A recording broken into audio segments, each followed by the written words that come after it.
Krimen sa Metro Manila tumaas sa nakalipas na 6 na buwan ng taong kasalukuyan ayon sa NCRPO. Alamin natin ang balitang yan mula kay Benji Liwanag. Benj? Tumaas ang bilang ng krimen sa National Capital Region sa unang 6 na buwan ng taong kasalukuyan.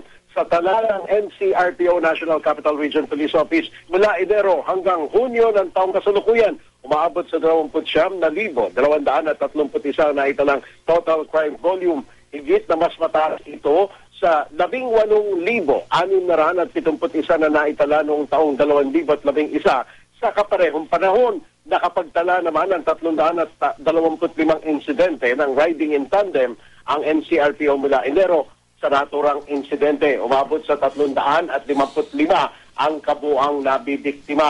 Sa ngayon, abala ang pamunuan ng NCRPO upang mas lalo nilang matutukan na operasyon laban sa tumataas na bilang ng mga krimen. Depensa naman ni Senior Superintendent Jodardo Carlos, tagapagsalta ng NCRPO, ang pagtaas ng bilang ay dahil sa dami na umano ng taong nag-uulat sa bawat distrito nila kaysa noong mga nagdaang taon. Benji, hindi ba sinabi ng NCRPO kung ilan dyan sa mga krimen na yan ang kinasangkutan ng mga pulis?